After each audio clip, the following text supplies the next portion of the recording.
Ada sebuah perairan di jantung dunia yang selama ribuan tahun menjadi saksi bisu peradaban, perang, dan kekayaan. Ia bukan lautan luas, melainkan sebuah teluk, namun namanya bergema di seluruh planet, Teluk Persia. Di sanalah dunia Timur Tengah berdenyut paling kencang, di mana minyak, pasir, dan sejarah berpadu dalam arus yang tenang di permukaan, tetapi bergolak di bawahnya. Laut yang tersembunyi di tengah gurun. Teluk Persia bukan sekadar lekukan air asin di antara daratan Arab dan Iran. Ia adalah semacam anomali geografis. Oasis raksasa yang memeluk garis pantai sepanjang 990 km di Iran dan 1.500 km di sisi semenanjung Arab. Luasnya sekitar 251.000 km persegi, dengan kedalaman rata-rata hanya 50 meter, menjadikannya perairan dangkal yang memantulkan cahaya matahari seperti cermin perak di tengah gersangnya gurun. Secara ilmiah, Teluk Persia merupakan cabang dari Samudra Hindia, dihubungkan melalui Selat Hormuz, jalur laut sempit yang menjadi salah satu titik paling strategis di dunia. Melalui celah lebar sekitar 40 km itu, hampir sepertiga pasokan minyak dunia mengalir keluar setiap harinya. Dari udara, Selat Hormuz tampak seperti leher sempit dari tubuh air besar, dan siapapun yang menguasainya akan menguasai nadi ekonomi global. Namun jauh sebelum minyak menjadi darah bagi mesin industri, air teluk ini sudah menjadi penghubung antara peradaban. Di bawah sinar mentari yang kejam dan gurun yang menggigil di malam hari, Teluk Persia telah lama menjadi panggung bagi pedagang, pelaut, dan penakluk. Sejarah Teluk Persia berawal jauh sebelum manusia mengenal mesin atau negara. Di tepiannya, bangsa Sumeria dan Elam telah berdagang sejak 5.000 tahun lalu. Dari kota-kota seperti Ur, Dilmun, atau Bahrain modern, hingga Magan, atau Oman, kapal-kapal kayu kecil berlayar membawa tembaga, mutiara, dan rempah-rempah. Para arkeolog bahkan menemukan bahwa di masa kuno, iklim kawasan ini lebih lembab, garis pantai yang sekarang tandus, dulunya dihiasi rawa dan padang rumput. Di sana berkembang pelabuhan-pelabuhan seperti Khaled al-Bahrain, pusat perdagangan yang menghubungkan Mesopotamia dengan lembah Indus. Teluk Persia menjadi jalur sutra maritim versi purba, tempat di mana peradaban-peradaban awal bertemu. Kemudian datanglah bangsa Persia, yang di bawah kekaisaran Achaemenid, sekitar 550–330 sebelum Masehi, menjadikan teluk ini sebagai jalur vital kekuasaan mereka. Dari pelabuhan Siraf hingga Bushehr, kapal-kapal Persia menyeberangi teluk menuju Arab dan India, membawa kain, logam, dan budaya. Tak hanya bangsa Persia. Dari arah barat, bangsa Yunani di bawah Alexander Agung pun mencapai teluk ini dalam ekspedisi terakhirnya. Disinilah, di pesisir Teluk Persia, ia dikabarkan merancang armada besar untuk menaklukkan Arab, sebelum ajal menjemputnya di Babylon.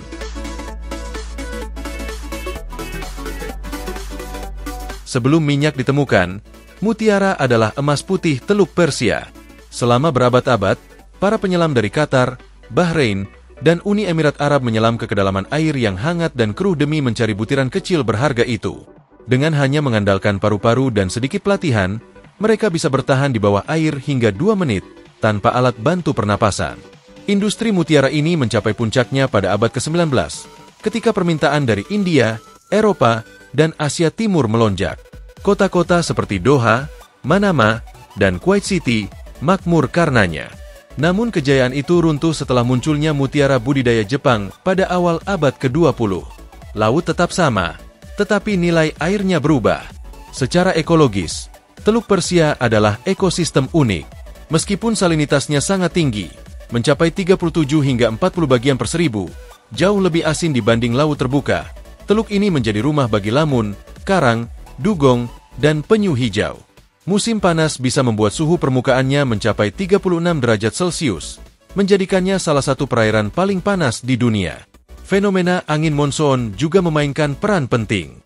Setiap tahun, arah angin berubah antara musim panas dan dingin, menciptakan arus laut yang mendukung perdagangan dan migrasi laut. Di masa lalu, para pelaut Arab dan Persia menanti datangnya monsoon untuk berlayar ke India atau Afrika Timur, memanfaatkan kekuatan alam dengan pengetahuan yang diwariskan turun-temurun.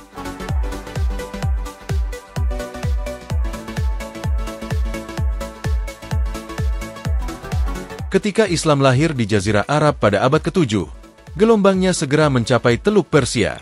Kota-kota pelabuhan seperti Basra, Muscat, dan Hormuz menjadi pusat penyebaran agama baru itu. Teluk pun berubah menjadi ruang pertemuan spiritual dan ekonomi, jalur haji, perdagangan, dan diplomasi. Pada masa Kekhalifahan Abbasiyah di Baghdad, pada abad ke-8 hingga 13, teluk ini menjadi bagian penting dari jaringan maritim Islam yang membentang dari Afrika Timur hingga Asia Tenggara. Dari perairan inilah para pedagang Arab berlayar ke Sumatera, Malaka, dan Jawa, membawa serta barang dagangan dan dakwah. Dengan kata lain, sebagian benih Islam yang tumbuh di Nusantara mungkin pernah menyeberangi gelombang Teluk Persia.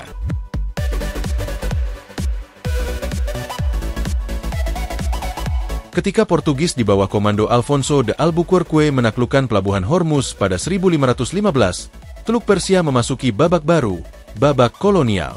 Portugal menjadikan Hormuz sebagai benteng untuk menguasai jalur rempah dari India ke Eropa. Mereka membangun benteng-benteng batu di sepanjang pantai, dan selama lebih dari 1 abad, bendera salib berkibar di tengah dunia Islam. Namun kekuasaan mereka tak abadi. Pada abad ke-17, bangsa Belanda dan Inggris mulai bersaing memperebutkan pengaruh. Perusahaan Hindia Timur Inggris, atau EIC, mendirikan pos di Bushehr dan Bandar Abbas, sementara Persia di bawah dinasti Safawi berusaha mempertahankan kendali. Nama Teluk Persia pun menjadi lebih dari sekadar istilah geografis. Ia menjadi simbol perebutan martabat antara timur dan barat. Ketika kekuasaan kolonial berganti tangan, air tetap menjadi saksi diam. Namun semua itu hanyalah prolog bagi kisah yang jauh lebih besar, yakni kisah minyak. Pada awal abad ke-20, di gurun dekat teluk ini, manusia menemukan cairan hitam yang mengubah dunia, minyak bumi. Pada tahun 1908, Iran menjadi negara pertama di kawasan itu yang menemukan ladang minyak besar di Masjid Soleiman. Penemuan ini segera diikuti oleh pengeboran di Kuwait, tahun 1938, Arab Saudi, tahun 1938, dan Qatar, 1939. Dalam beberapa dekade saja, wajah Teluk Persia berubah total. Desa-desa nelayan kecil menjelma menjadi kota-kota modern yang berkilau. Dubai, Abu Dhabi, Doha, dan Kuwait City. Permukaan laut yang dulu dipenuhi perahu layar kini dilintasi tanker raksasa dan rig pengeboran. Namun, kekayaan ini datang bersama bayangan panjang, ketegangan politik. Sejak 1950-an, perebutan minyak dan pengaruh membuat Teluk Persia menjadi titik panas dunia. Kudeta Iran 1953, nasionalisasi minyak 1970-an, Perang Iran-Irak 1980-1988, dan Perang Teluk 1991, semua memiliki akar di perairan ini. Teluk Persia menjadi cermin dunia modern, kaya namun rapuh, penting namun berisiko.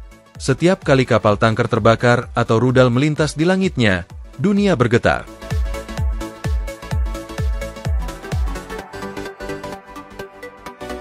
Selama Perang Iran-Irak, Teluk Persia menjadi medan pertempuran laut yang disebut Tanker War. Kedua negara menargetkan kapal tanker minyak satu sama lain, mencoba melumpuhkan ekonomi lawan. Amerika Serikat pun turun tangan dengan Operation Earnest Will, mengawal kapal Kuwait yang diberi bendera Amerika Serikat agar aman melewati Selat Hormuz. Benturan militer di laut dangkal ini memunculkan tragedi. Pada tahun 1988, kapal perang Amerika Serikat USS Vincennes secara keliru menembak jatuh pesawat sipil Iran Air 655, menewaskan 290 orang. Teluk yang pernah menjadi jalur perdagangan dan doa berubah menjadi lautan ketakutan. Setelah itu, Perang Teluk 1991 memperburuk kerusakan lingkungan. Ketika pasukan Irak mundur dari Kuwait, mereka membakar lebih dari 600 sumur minyak dan menumpahkan jutaan barel ke laut. Lapisan minyak tebal menutupi permukaan air, hingga tampak seperti kaca hitam. Ikan-ikan mati, burung-burung tenggelam dalam jelaga, dan Teluk Persia kembali menjadi korban keserakahan manusia.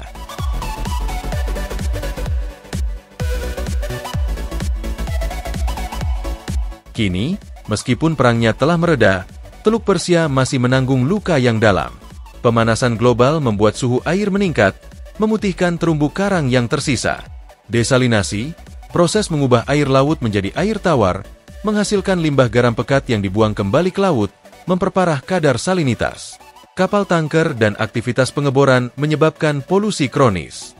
Di beberapa titik, lapisan minyak tipis selalu terlihat di permukaan, seolah-olah laut ini selalu berdandan dalam warna kelam. Namun, di balik semua itu, kehidupan laut tetap berjuang. Dugong masih berenang di padang lamun sekitar Qatar. Penyu hijau tetap bertelur di pantai Oman. Dan sesekali, lumba-lumba muncul di dekat pantai Dubai, seolah memberi tanda bahwa laut ini belum menyerah.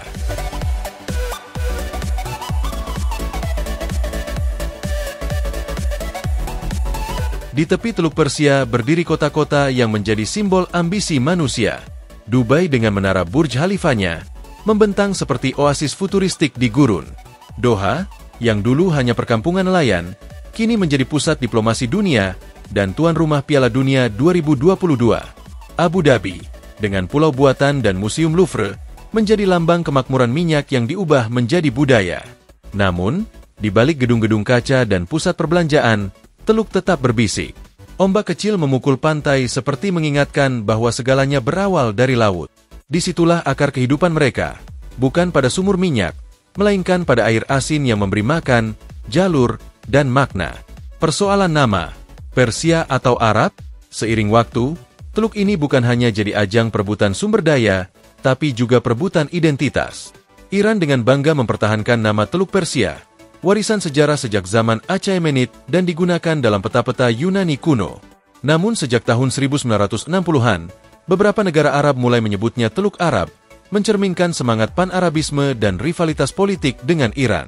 Perserikatan Bangsa-Bangsa secara resmi tetap mengakui nama Teluk Persia, tetapi perdebatan itu terus berlangsung hingga kini. Dalam dunia digital, pertempuran nama itu bahkan merambah ke Google Maps dan Wikipedia, menunjukkan bahwa identitas geografis pun bisa menjadi arena politik modern.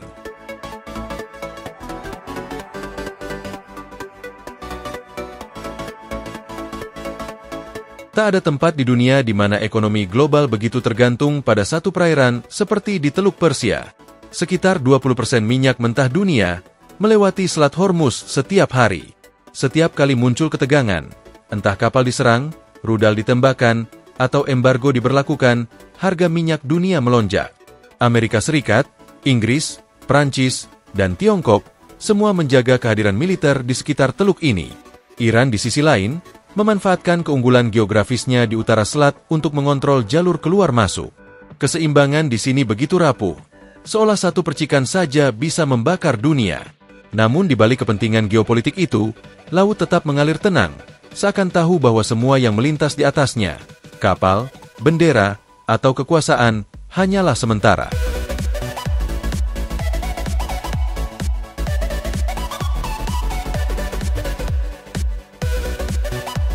Di abad ke-21, Teluk Persia menghadapi tantangan baru, bukan perang, melainkan krisis iklim dan transisi energi.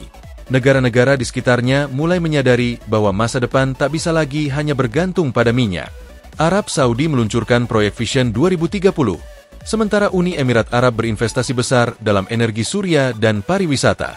Ironisnya, sebagian besar proyek besar ini dibangun di atas hasil kekayaan minyak yang berasal dari teluk itu sendiri. Air laut yang dulu ditakuti kini disulap menjadi sumber air tawar, pulau buatan, bahkan taman bawah laut. Dunia baru sedang tumbuh di atas laut tua. Namun, sebagian ilmuwan memperingatkan, laut ini sudah kelelahan. Jika suhu terus naik, dan pencemaran terus dibiarkan, Teluk Persia bisa kehilangan sebagian besar biodiversitasnya dalam waktu kurang dari seabad. Laut yang pernah menjadi saksi peradaban bisa berubah menjadi kuburan ekologi.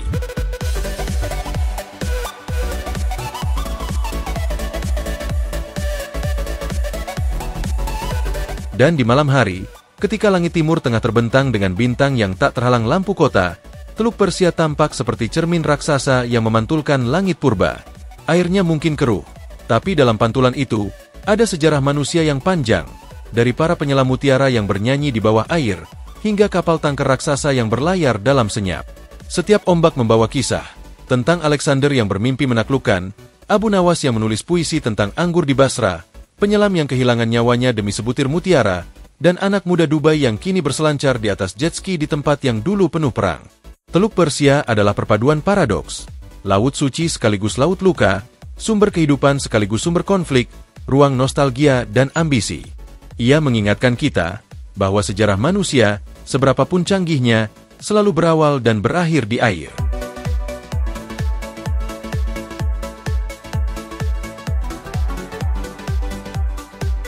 Mungkin karena itulah, tak ada laut di dunia yang lebih terjaga daripada Teluk Persia. Ia tak pernah benar-benar tidur, selalu dijaga kapal perang, dipantau satelit, dipelajari ilmuwan, dan diimpikan oleh banyak bangsa. Namun jika kita menyingkirkan semua peta, bendera, dan sumur minyak, kita akan melihatnya sebagaimana ia adanya. Sebuah teluk purba yang masih berdenyut di antara gurun dan langit. Tempat di mana laut bertemu pasir, dan di mana sejarah manusia masih bergulir bersama setiap gelombang kecil yang menyentuh pantainya. Dan mungkin, jika kita mendengarkan baik-baik di malam yang sunyi, kita masih bisa mendengar bisikan dari airnya, suara masa lalu yang berkata, "Aku telah melihat segala hal. Akulah Teluk Persia, laut yang tak pernah tidur."